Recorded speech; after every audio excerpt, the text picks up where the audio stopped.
हम सम्राट अशोक के अभिलेखों के बारे में पढ़ रहे थे, जिसमें हमने अब तक सम्राट अशोक के 14 वृत्त शिलालेखों के बारे में बात की है। आज हम बात करेंगे सम्राट अशोक के स्तंभ लेखों के बारे में। शिलालेख जो शिलाओं पर लिखे गए थे, लेकिन स्तंभ लेख जो स्तंभ पर खुदवाए गए हैं। स्तंभ अर्थात पिल्लर, किसी भी पिल्लर को बनाकर उस पर जो लेख खुदवाए गए थे वो सम्राट अशोक के स्तंभ लेख। और वृत्त अर्थात बड़े, और कुल 7, मतलब कुल 7 उन्होंने पिलरों के ऊपर, स्तंभों के ऊपर जो लेख लिखवाए गए थे, और वो जो स्तंभ लेख हमें अलग अलग स्थानों से प्राप्त होते हैं, उनके बारे में हम बात करेंगे। सम्राट अशोक का जो सबसे पहला स्तंभ खोजा गया वो 1750 में दिल्ली मेरठ अशोक स्तंभ, टिफेंथलर नाम के एक व्यक्ति ने 1750 में सबसे पहले अशोक स्तंभ का पता लगाया था, लेकिन उसे पढ़ने में सफलता नहीं मिली।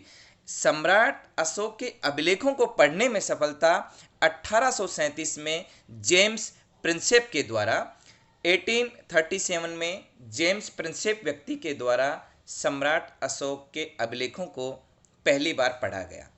और जो इनके ये 7 वृत्त स्तंभ लेख हैं, ये एक तरीके से इनके द्वारा कही गई 7 अच्छी बातें हैं। जैसे हमने 14 वृत्त शिलालेखों में पढ़ा था कि 14 वृत्त शिलालेख सम्राट अशोक की 14 राजकीय आदेश या उनकी 14 जो बातें थी जो हमें अलग अलग 8 स्थानों से मिली थी, उसी प्रकार ये 7 वृत्त स्तंभ लेख हैं जो हमें अलग अलग 6 स्थानों से प्राप्त होते हैं।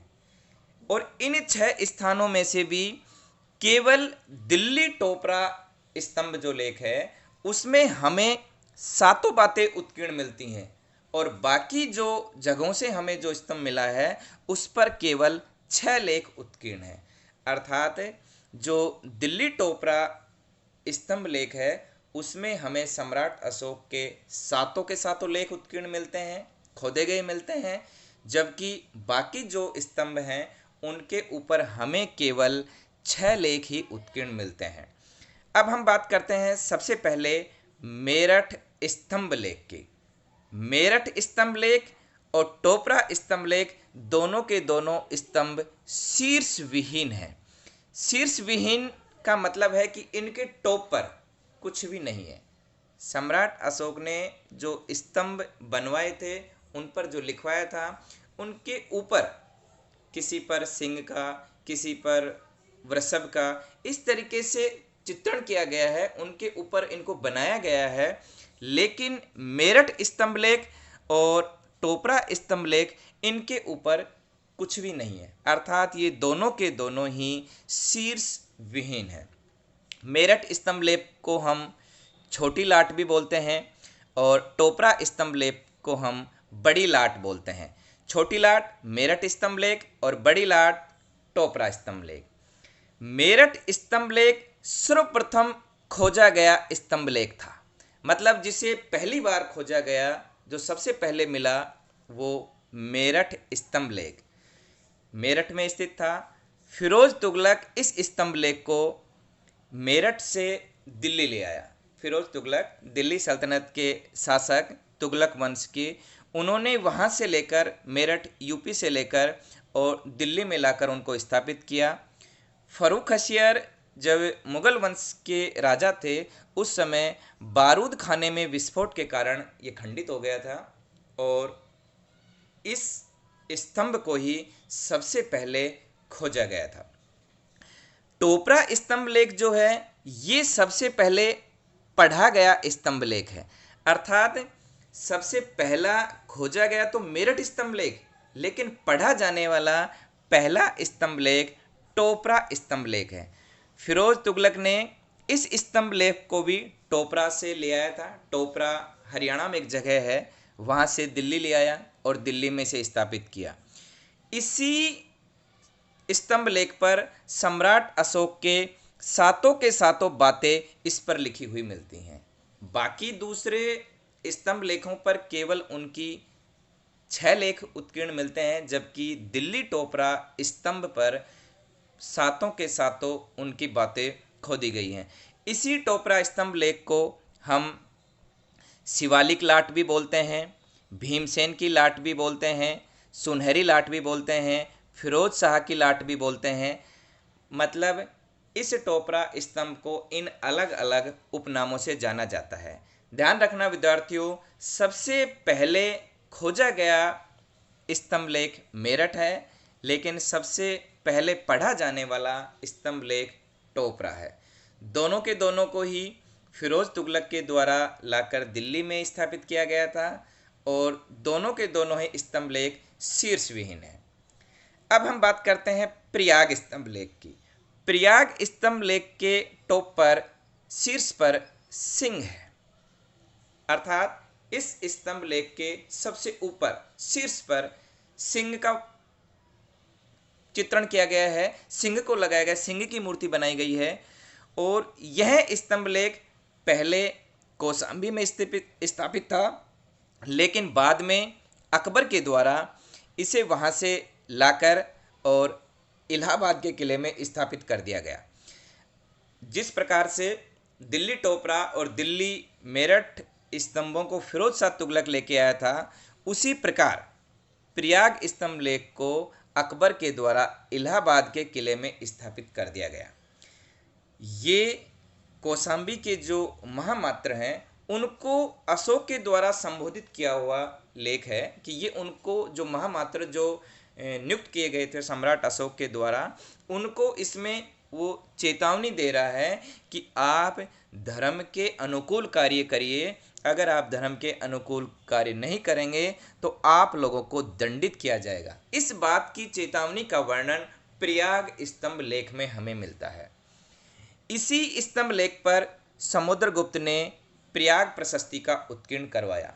समुद्रगुप्त जो गुप्त वंश के प्रतापी राजा थे, मौर्य वंश के बाद जब गुप्त वंश का शासन होता है उस समय समुद्रगुप्त के बारे में जानकारी देने वाली प्रयाग प्रशस्ति, इसका उत्कीर्ण भी इसी स्तंभ लेख पर मिलता है। हरिसेन के द्वारा जो लिखी गई थी प्रयाग प्रशस्ति, उसका उत्कीर्ण भी इसी स्तंभ लेख पर मिलता है। इसके अलावा इसी स्तंभ लेख पर सम्राट जहांगीर के द्वारा उत्कीर्ण कराया गया लेख भी हमें मिलता है। सम्राट जहांगीर मुगल वंश के ही राजा थे, अकबर के पुत्र, और इसीलिए इस स्तंभ लेख को हम जहांगीर का लेख भी कहते हैं। इस स्तंभ लेख पर समुद्रगुप्त की प्रयाग प्रशस्ति मिलती है, जहांगीर का लेख भी इस पर मिलता है, और अशोक के बाद अकबर मुगल वंश के राजा ने इसे इलाहाबाद के किले में लाकर स्थापित किया था। लोरिया नंदनगढ़ स्तंभ लेख और लोरिया अर्राज स्तंभ लेख दोनों के दोनों